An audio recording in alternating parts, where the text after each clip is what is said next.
Hi there. In this next section, we're going to continue to look at different mask traditions in West and Central Africa. And as before, I really want to call attention to not only the traditional way the masks are done, but also some of the ways that they've changed and they've innovated, and the way in which innovation is really a very important part of the mask traditions, and this is the way they continue to respond to modern changes in modern life in Africa today. So there's quite a number of different cultures we're going to be looking at. The Baga, the Yoruba in Nigeria, the Songe, who are just a little north of the Pende, and the Chokwe, who are a little further south and west of the Pende we talked about last time.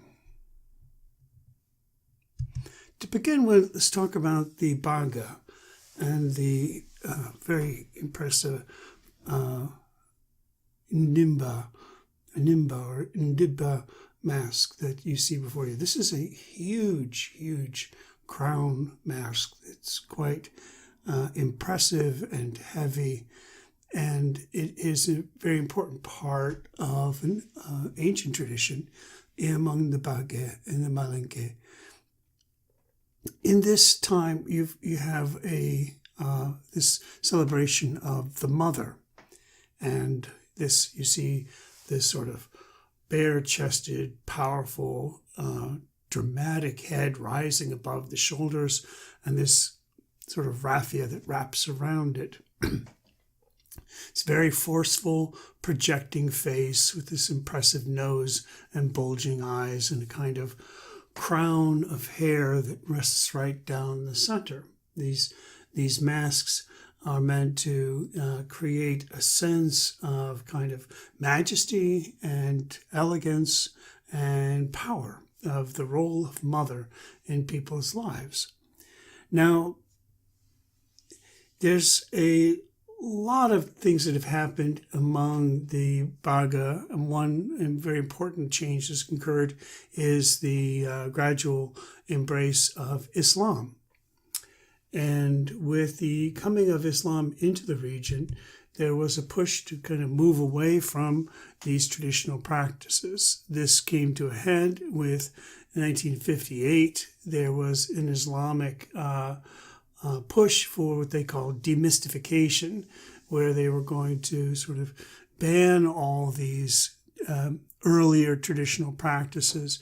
And the Baga, Nimba celebration was a part of that. You can see here people standing next to the figure. Today, this does not exist anywhere except in museums of African art. It's actually a mask that is from the collection in the Art Institute of Chicago. You can see they have this really very striking proportions, very kind of powerful nose and crown across the top of the head. It's a very interesting sort of treatment of the ear, the sort of long, extended face that stretches outward with the small nose, small mouth below the very large nose. So these masks, of course, became very curious part of the African culture. And when people look at from Europe came and were looking at African art, they were very excited by this distortion of the human features. One such artist we'll talk more about later was Picasso. You could see in his bronze head of a woman from 1931-32, where he's very clearly drawing ideas from African art, the Baga Nimba tradition. And of course, someone of Picasso's stature takes interest in something like African art. Suddenly, this sort of raises the interest of what is going on in African art. And it may well have been the attention that Europeans had for these traditions were part what sort of doomed them to obscurity later, as people became very self-conscious about the kinds of questions people had about the way they represented human form.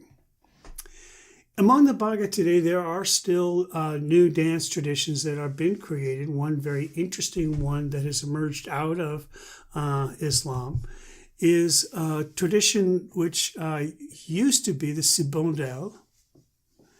And then as it was appeared in the 1930s, it was this sort of box with a collection of figures in it. And it was the head of a hare, symbolizing agility and cunning and negotiating danger at a time when Malinke and political religious threat was beginning to affect them. So in the late 1940s, it was sort of incorporated in the largely Malinke elite of the mid-century. Finally, it was a suggestion of, cleverness and prowess. It changes in 1954 with the arrival of Islam, and a new tradition is created by this man by the name of Salo Baki Bangura, who has this idea of celebrating Al-Barak, the creature that carried Muhammad up into heaven. And so you can see this figure, this mythical creature, this winged creature now sort of taking on the Sibondel structure and then sort of making it into this now the celebration of the ascension of Muhammad to heaven. And so this now is a kind of new tradition that he sort of embraces Islam, but of course is not in keeping with many of the tenets of sort of traditional Islam in the Middle East, because it has these representations of figures and animals and in a way that Muslims outside the Baga region may not understand. You can see here the Al-Barak. We talked a little bit about this. We mentioned Islam in the first section. And here you can see, again, how it would be worn on top, much like the Baga Nimba crest. It rests on top of the head in a sort of large tent-like structure, completely masks and covers the person below. Now I want to move on to the Yoruba. We've talked about the Yoruba already. If you remember, the Yoruba were the people who were instrumental in the Ifa divination, the twins figures, and the Shango cult. And Yoruba have many mask traditions. Probably one of the most famous is the Gelede. And we see lots of these masks. They appear, there are many, many of these masks that have been made. And they are there to celebrate the goddess Iana, who is the sort of ideal archetype of femininity. And so the mask is all things that are virtuous about women. And as we've seen elsewhere in Africa, they also can take on the sort of negative roles, a sort of warning, don't go here and be that sort of thing.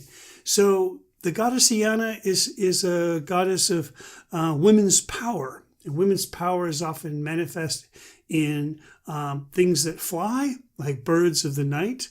And so you see this Gelede mask with a biplane on it. Again, it's sort of celebrating this idea of ingenuity and creativity and flight, which is this very important idea associated with women. And so this is in modernity and a lot of other ideas that are sort of celebrating what is possible within the role of the woman. Traditionally, as you see here on the left, the mask can have birds on it. It can have twisting, interlocking snakes. It can be this huge, complicated tumult of interlocking forms made from many different pieces of wood sort of pieced together. The face below, this sort of a tumult of activity above, is the serene, contemplative, and ideal woman. So as we can see here, the Gelede represent a lot of different ideas. We can see this idea of snakes and birds as a common, more traditional themes, but also just this idea of invention and wonder. and something crazy and outrageous like a motorcycle leaping off someone's hat. These are more modern interpretations, but the underlying themes of innovation and wonder and excitement are still present. Notice how in the snakes, snakes are fighting over an egg there. At the same time, the bird is biting the snakes. There's a kind of a sense of tumult and fun, playful quality as well. As I mentioned before, there is a part of the performance which is also negative examples of a women's. And in this case here, we see a lewd and lascivious woman mask, where this woman is bending over and revealing her buttocks for anyone to see. It shows a kind of, obviously the sort of absurd gesture is meant to show, this is not the way women should behave. So this is a sort of a counterpoint to all the other examples of innovation and fun and wonder, which are positive examples of women's achievement. In the evening, we have an Ife dancer who comes forward. You see here he's got a microphone, and he is going to now be telling jokes and stories and songs, again celebrating the role of Iana in their lives. Another very fascinating, very broadly done Yoruba tradition is called the Gungun. And the Gungun you see in a number of different variety of forms throughout Yoruba land. And it's a very important celebration of the idea of ancestors. Each family, which is a kind of a clan, each clan, an extended family, will have an Gungun. And they will have, with the richest fabrics they can employ, the most dazzling materials they can make it. They want bright reds and golden yellows and blacks, and a kind of shining and shimmering, full of decorations that call a sense of wonder. This costume is worn over the person, and see where the striped part is in sort of the upper center there. That's a slightly transparent area, so the person wearing it can kind of see through the costume. And the costume is in this kind of vibrant and intense and exciting manifestation of the ancestor.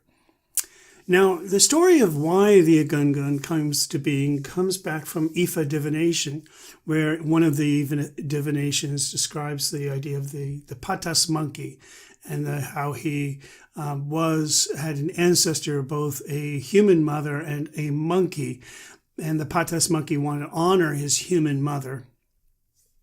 And so he put on this Gungun costume to hide his monkey nature and celebrate the human that's within him.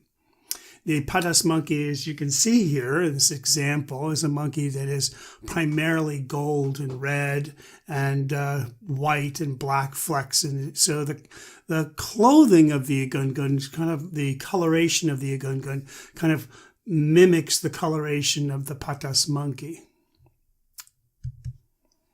The Gungun is often depicted in a sense of kind of swirling and moving, and as the wind kind of gathers underneath and is blown, is meant to spread fertility.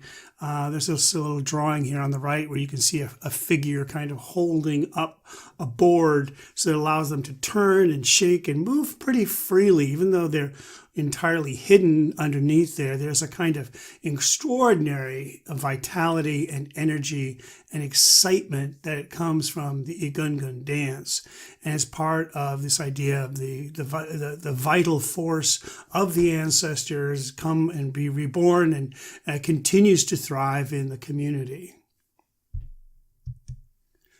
Another very important area or traditional mask is the use of masks among the Songye, the Kifibwe masks, or Bifibwe if you're talking about multiple, a Kifibwe mask. These masks are made for the Bois Kifibwe Association, a type of policing society that provides a means of controlling social behavior and neutralizing disruptive elements within the group. The masks appeared at the installation and the death of a chief, and at initiation rites of young men, as well as a whole range of occasions that include punishments, warfare, and public works. So the Kifibwe here are kind of like your spiritual police officers. And again, they usually come in two genders. They come with these kind of slit eyes, more rounded heads. These are the female designs, and then are this very sharp forehead and bulging eyes and mouth, much narrower faces. These are the male Kifibwe masks, and these are differentiated. The surface coloration, the decorative design and patterns on the surface. The masks are said to represent the idea of they're supposed to represent have a group.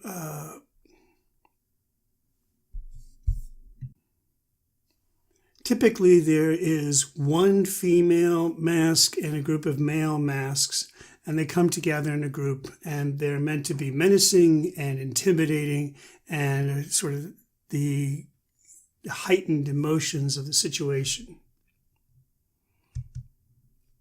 Here you can see what a female mask wearer would look like in full costume. Here are some other examples of male masks. You can again see these really striking, intense, highly charged faces, that these sort of rooster-like front parts that really are very dramatic. So this idea of a mask here is used in its way of intimidation as a kind of spiritual force that is, again, a way of sort of asserting the authority of the clan collectively, making the clan's authority embodied by the mask. The mask has the power to embarrass and rein in any disruptive behavior. The Bamikele Kuose Society is a very important part of the Kuba. We've talked about the Kuba also. The Kuba, the Bamikele is like the Kuba. They have this sort of image of the elephant. The elephant is a figure of great nobility. This is not a noble mask.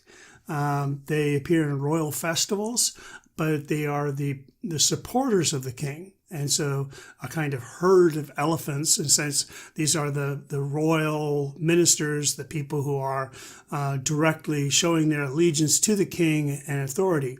And each society has its own special house, its own masks, costumes, dances, a secret language, and acting on behalf of the king to establish order and preserve social and religious structures of the kingdom. So again, meant to be kind of intimidating, meant to be a part of a kind of way of asserting authority and a way of kind of commanding the respect of others.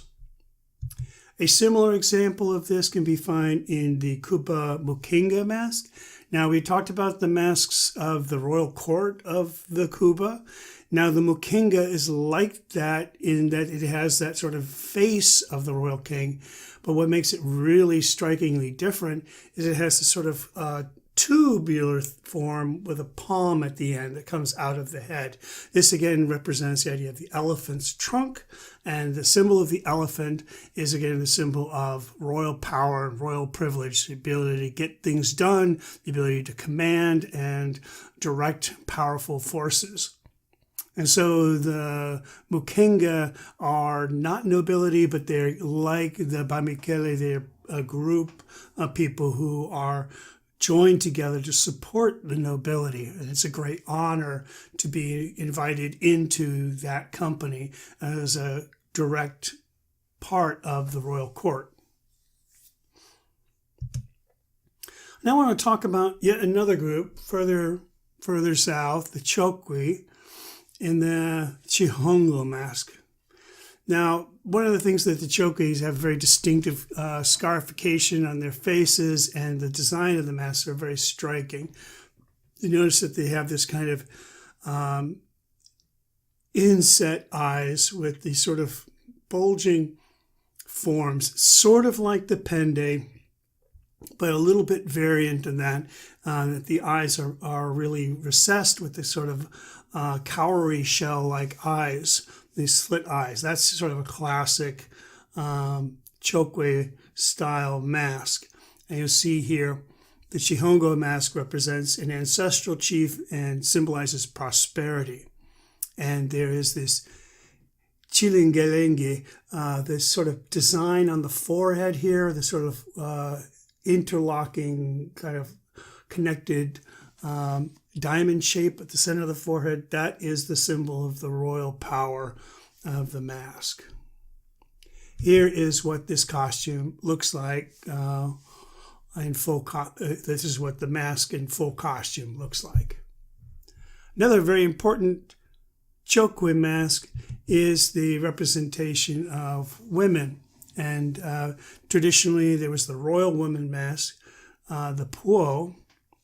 But more commonly now, you see this sort of younger royal woman manifestation of this mask, this idea of beauty and elegance. And no longer do you see this image of authority and but you again, this idea of elegance, and it comes across in the mask of the Moanapo, the younger woman of the Chokwe. Again, notice that sort of recessed eyes with the sort of cowrie shell-like eyes. Now, the Yoruba, going back to the Yoruba, are one of the few cultures that actually has a more developed theatrical tradition. Theatrical traditions are actually fairly rare in Africa because they, where a troupe of actors are performing and interacting and playing out characters in a dramatic way. Typically, the masks we've seen so far, a single performer is standing before a group and playing their character. But there is no sort of dialogue or interaction aside from a few jokes or bits or comic things, interactions between sort of a comic character and the main actor. But in the Alarenjo, we see a much more developed theater, theater that really plays out roles and personifies known characters. It's still improvised, but it's there to entertain the audience. And the Alarenjo performers go to market squares and they perform for audiences. And they're connected to the idea of ballad singing from the 17th century. Olobin Olobojo, the king, had enough wealth that he actually hired a troupe of actors to go around and sing his praises. These actors, once they had a kind of steady income, decided they'd do more than just sing the king's praises. They'd get up and start entertaining the audience and doing whatever it took to keep the audience entertained. And so the Alarenjo is a part of this tradition of kind of street theater. There, they just kind of go out there and get the audience excited, and the audience pays them money to be entertained. So this is really kind of like a busker, like a kind of theatrical performance. This is one of these things where people watch the show and being entertained, throw money at the performers. An example of this Alarenjo theater here is you see this old man character, and the other mask here represents a young boy. And in this one scene that they play, this young boy is taunting the old man, and the old man is really angry, and he gets furious at the young boy. And finally, the young boy pushes him down, and the old man is so old, he curses the young boy to death. And the young boy falls over dead. And at this point, the audience is really upset and is trying to tell the old man, you can't kill the young boy, he just pushed you down. He's used his black magic inappropriately. And so they set up a scene, this battle between the generations, as a way of kind of provoking the audience and creating a kind of stimulating forum for this, again, this idea of the sort of struggle of different generations. Another really interesting theatrical tradition that has grown up in Ghana, now we're moving all the way West Africa. This is a modern one that started in the 20s and 30s when Africans were entertainers, hired as entertainers on cruise ships going from West Africa to Europe. And what the Europeans wanted to see at this time, what had been popular since about 1850, 1860, was this called blackface minstrelsy. This was the American vaudeville, which had been a big deal in the United States. It dies out in the 30s. But it continues to go on in Europe and continues to thrive also in Africa. It is still performed today in Africa. Concert Party. This is based on blackface minstrelsy. You heard of Jim Crow? Well, this is where that legacy comes from.